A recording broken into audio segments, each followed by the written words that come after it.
Video చూసేవారికి మనవి. నేను చాలా కష్టపడి ఈ కథలన్నీ వీడియో రూపంగా చేస్తున్నాను. దయచేసి మీరు సబ్స్క్రైబ్ చేయండి, వేరే వారితో కూడా చేయించండి, నన్ను ఎంకరేజ్ చేయండి. Thank you. ఇప్పుడు చెప్పబోతున్న కథ పేరు మణి మహత్యం. ఇది 1962 సెప్టెంబర్ సంచిక చందమామలో పడిన కథ. మణి మహత్యం. మాషీద రాజ్యానికి ప్రభువు సారంగధరుడు. ఆయనకు ధవళకాంతుడు, ప్రవళకాంతుడు అని 2 కొడుకులు. ఆ రాజు దగ్గర ఉండే మంత్రికి రత్నావతి అనే కూతురు ఉన్నది. ధవళకాంతుడికి రత్నావతికి చిన్నప్పటి నుంచి మంచి స్నేహం. ఇద్దరికీ యుక్త వయసు వచ్చేసరికి రత్నావతి ధవళకాంతుడిని తప్ప మరెవరిని పెళ్ళాడాను అని పట్టుపట్టింది. ఈ మాటకు అందరూ హర్షించారు. సుముహూర్తం కూడా నిశ్చయమైంది. ఒకనాడు ధవళకాంతుడు ఉద్యానవనంలో ఉండగా దురదృష్టవశాత్తు ఒక విషసర్పం గరిచింది. విషం ఎక్కి రాజకుమారి శరీరం నల్లబడిపోయింది. వైద్యులు వచ్చారు. ఆ విషాన్ని విరిచి రాజకుమారిని బతికించారు. అపాయం తప్పింది కదా అని అందరూ సంతోషించారు. రాజ్యంలో ఉత్సవాలు జరిగినాయి. కానీ వైద్యులకు కూడా తెలియకుండా ఒక చిన్న విషబిందు ఎలానో ధవళకాంతుడి దేహంలో మిగిలిపోయింది. అతని ఒళ్ళంతా మళ్ళీ నీలంగా మారింది. దుర్వాసన రాసాగింది. చూపు మందగించింది. భరించరాని బాధతో మంచం పట్టాడు. ఇప్పుడు దేశాల నుంచి ఘనవైద్యులు ఎంతోమంది వచ్చి పరీక్ష చేశారు. వారికి కూడా అంతుపట్టక ఆఖరు మాటగా ఇలా అన్నారు: దీనికి ఒకే ఒక మందు ఉన్నది. మానస సరోవరం దాటినాక హిమాలయాల దగ్గరలోని కృష్ణవనంలోని అమృతవల్లి అనే మూలిక తెచ్చి దాని రసం ప్రయోగిస్తే పూర్తి ఆరోగ్యం కలుగుతుంది. అయితే ఈ పని 3 నెలలలోగానే జరగాలి, దాటితే లాభం లేదు అని చెప్పారు. కానీ అక్కడికి ఎవరు పోగలరు, ఎవరు తేగలరు? అసాధ్యమైన కార్యమైందే అని అందరూ మొహమొహాలు చూసుకున్నారు. ఆ స్థితిలో అన్న మీద ప్రేమ గల ప్రవళకాంతుడు ఎవరో ఎందుకు, నేనే పోయి ఆ మూలిక తెస్తాను, నా అన్నను బతికిస్తాను అని చెప్పి బయలుదేరాడు. అతను వచ్చేదాకా ధవళకాంతుడిని కాపాడాలి కదా. దాసదాసీలు ఉంటున్న మాట నిజమే, కానీ శ్రద్ధగా చూడడానికి వాళ్ళకేం పట్టింది? ఈ సమయంలో రత్నావతి ముందుకు వచ్చి, ఆయనే నా భర్త, ఏనాడో నిశ్చయించుకున్నాను కనుక నేనే దగ్గర ఉండి ఆయనకు అవసరమైన సేవ చేస్తాను అని బతిమాలింది. అందుకు రాజు రాణి, వద్దమ్మ, పిల్లవాడి స్థితి చూడబోతే అనుమానాస్పదంగా ఉంది. 3 నెలల లోపు ఆ మూలిక రావడం, ఆ రసం ప్రయోగించడం ఎక్కడి మాట? అంతా దైవబలం మీద ఆధారపడి ఉంది. అయినా సేవకులే అసహ్యపడుతున్న ఈ పనికి నువ్వెందుకు రావటం అన్నారు. రత్నావతి పట్టు వదలలేదు. అందుచేత ఆమె కోరికను ఒప్పుకోవలసి వచ్చింది. అప్పటి నుంచి రత్నావతి మరెవ్వరిని అక్కడికి రానివ్వక తనే రాకుమారుడి సేవలు చేస్తూ ఉండేది. ఇప్పుడు సేవకులకు బాధ తప్పినందుకు సంతోషంగా ఉంది. రాజు రాణి కూడా కొడుకు పరిచర్యని గురించి నిశ్చింతగా ఉన్నారు. ఆ మందగించిన దృష్టితోనే రాకుమారుడు తన దగ్గర ఉండి సేవ చేస్తున్నది రత్నావతే అని తెలుసుకుని చాలా బాధపడ్డాడు. తన ఆశ వదులుకోమని ఎంతో చెప్పి చూశాడు. కానీ ఆమె నిశ్చయం తెలిసినాక ఏమీ అనలేకపోయాడు. అతడికి మేలు కలగాలని మహారాణి రత్నావతి చేసే ప్రార్థనలతోనూ వారి వ్రతాలతోనూ కాలం గడుస్తున్నది. ప్రవళకాంతుడు వాయువేగంతో గుర్రాన్ని దౌడు తీయించి 1 నెల రోజులలో హిమాలయాలు చేరుకున్నాడు. ఎదురుగా కనబడే మానస సరోవరం ఎలా దాటడమా అని ఆలోచిస్తూ ఒక చెట్టు కింద కూర్చున్నాడు. ఆ చెట్టు పైన గండభేరుండ దంపతులు మాట్లాడుకోవటం రాజకుమారుడికి వినిపించింది. ఆడపక్షి దుఃఖిస్తూ, అయ్యో, మన గుడ్లను ప్రతిసారి ఈ ఘటసర్పం మింగిపోతుంది కదా, ఎక్కడ దాచినా పక్షం రోజులైనా తిరగకుండా పిల్లల్ని కబళించి వేస్తోంది. ఈ సర్పాన్ని చంపే ఉపాయం లేదా? మన సంతానాన్ని కాపాడుకునే మార్గమే లేదా అని భర్తతో అంది. అందుకు మగపక్షి, ఆ క్రూర సర్పం మనకే కథ చెరుపు చేస్తున్నది. ఏ పాపము ఎరుగని మాషీద రాకుమారుడు ధవళకాంతుడిని కూడా కరిచింది. అతడు మరణావస్థలో ఉన్నాడు. అతని కోసం అమృతవల్లి మూలికను తీసుకుపోవటానికి అతని తమ్ముడు వచ్చి ఉన్నాడు. ఆ మూలిక చుట్టూ ఈ ఘటసర్పము, భయంకరమైన మరెన్నో ఇతర సర్పాలు ఉన్నాయి. ఈ పసివాడు ఏం చేయగలడో ఏమో అన్నది. ఈ మాటలు విన్న ప్రవళకాంతుడు ఆ పక్షులకు నమస్కరించి, పక్షి దంపతులారా, మీ దుస్థితికి నేను ఎంతగానో విచారిస్తున్నాను. ప్రాణాలకైనా తెగించి నేను ఆ అమృతవల్లి మూలికను సాధించి తేవాలి. ఆ ఘటసర్పం కనబడిందో నా ఖడ్గానికి బలి అయిందనే నమ్మండి అని ధైర్యం చెప్పాడు. అప్పుడు పక్షి దంపతులు, రాకుమారా, అదంత సులువైన పని కాదు సుమా. ఆ సర్పానికి ఒక వరం ఉంది. పగవాడిని చూస్తే దానికి రెండింతల బలం వస్తుంది. అది తాటి చెట్టంత పెరిగి గొప్ప శక్తితో విజృంభిస్తుంది. ఒక్కసారి అది భస్సుమంటే ఎంతటి బలవంతుడైనా చచ్చిపోవాల్సింది. అందుకనే అమృతవల్లి సంపాదించడం నీకు సాధ్యమయ్యే పని కాదు అన్నాము అని చెప్పినాయి. అది మీరు చెప్పినంత అసాధ్యం కార్యమే కావచ్చు. అయితే పుట్టిన ప్రతి ప్రాణికి చావు తప్పదు కదా.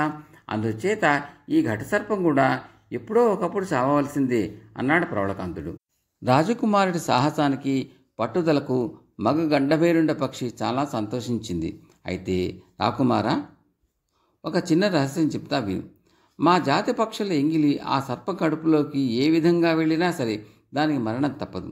ఆ కారణం చేతనే అది మమ్మల్ని నిశాంతుల్ని చేసి తను అమరత్వం పొందాలనే ఉద్దేశంతో మా కుటుంబాన్ని నాశనం చేస్తూ ఉన్నది అని చెప్పింది.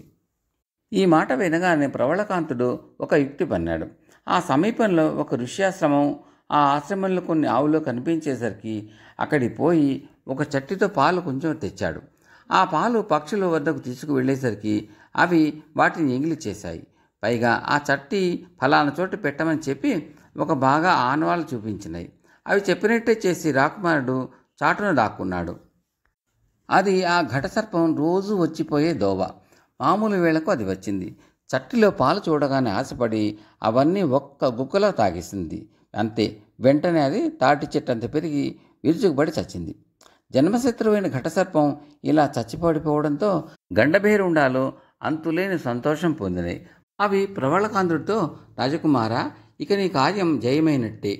ఈ సర్పం తల చీల్చి లోపల ఉండే కాంతివంతమైన మణిని తీసుకో. ఒక కొయ్యతెప్ప తెచ్చి సరోవరంలో వదిలి దానిపైన కూర్చో. ఒక తాడు పేని దాని మధ్య భాగం పట్టుకో. దాన్ని చెరొక చివరన మేము పట్టుకుని ఎగురుతూ నిన్ను అవతలి ఒడ్డుకు చేరుస్తాం. ఆ మణి యొక్క కాంతిలో నువ్వు చీకటిగా ఉండే కృష్ణవనం ప్రవేశించి మూలికను తెచ్చుకో. ఈ కాంతి కనబడినంత మేర అక్కడ విషసర్పాలు నిన్ను ఏమీ చేయలేవు అని చెప్పినాయి. ప్రవళకాంతుడు సరిగ్గా అవి చెప్పినట్టే చేశాడు.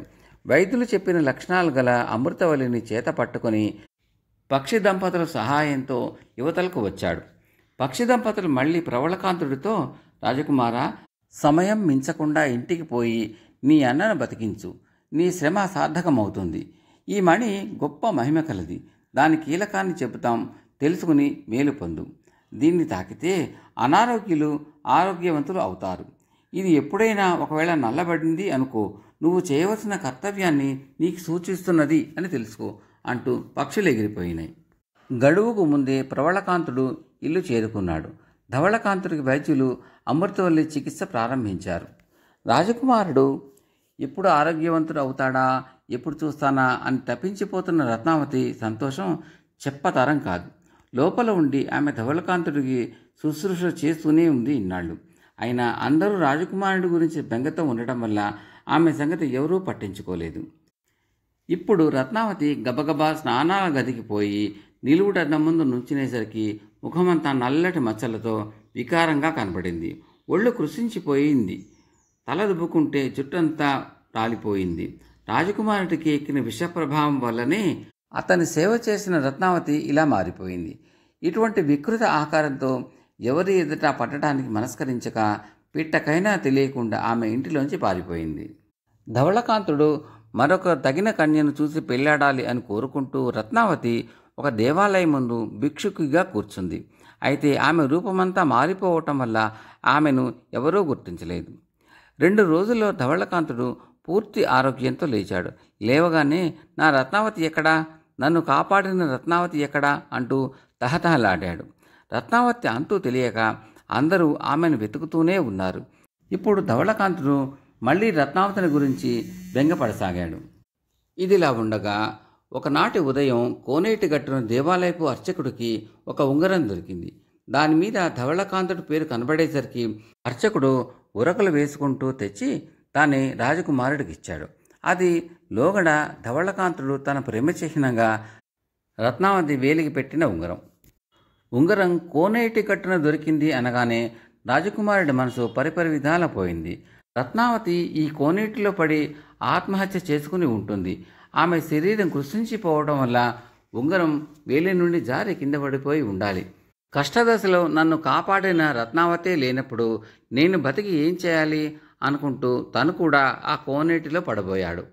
అంతలో ఆ దగ్గరే భిక్షుకిగా ఉన్న రత్నావతి అడ్డు వచ్చింది. అయ్యో, ఎంత పని! రత్నావతిని నేనే, బతికే ఉన్నాను. నా రూపం ఇలా అయిపోయింది కనుక మీకు తగిన దాన్ని కాను. మీరొక సుందరిని పెళ్ళాడు, సుఖంగా ఉండండి, ఇదే నా కోరిక అని వేడుకుంది. ధవళకాంతుడు ఆమెను గుర్తుపట్టాడు. నాకు ఈ రాజ్యము వద్దు, ఏమీ వద్దు. నిన్ను రక్షిస్తూ నీతోనే ఉండిపోతాను. ఇది నాకు విధి. రాజన్ నా తమ్ముడు చూసుకుంటాడు అని విరక్తిగా మాట్లాడాడు. అన్న వెనకనే వచ్చిన ప్రవళకాంతుడు ఇదంతా చూస్తూనే ఉన్నాడు. అతని చేతిలో మణి నల్లబడిపోయింది. వెంటనే పక్షి చెప్పిన మణి రహస్యం జ్ఞాపకం వచ్చింది. ఇప్పుడు నా కర్తవ్యం ఏదో ఉంది అని ఈ మణి సూచిస్తున్నది. ఏమిటది? ఊరుకుంటే నేనే రాజునై సుఖించవచ్చు, కానీ అది ద్రోహం అవుతుంది అనుకుని మణిని అన్న చేతిలో పెట్టాడు. అది అప్పుడూ నల్లగానే ఉంది. దాన్ని కొంచెం యోచించి దాన్ని రత్నావతి చేతికి ఇచ్చాడు. ఆమె చేయి తగలగానే మణి ప్రకాశవంతమైంది. ఆమె శరీరానికి పట్టిన వికారాలు అన్నీ పోయినాయి. ఆమె సంతోషంతో ఆ మణిని మళ్ళీ ప్రవళకాంతుడికే ఇచ్చింది. ఇప్పుడు మణి నల్లబడలేదు, ప్రకాశిస్తూనే ఉంది.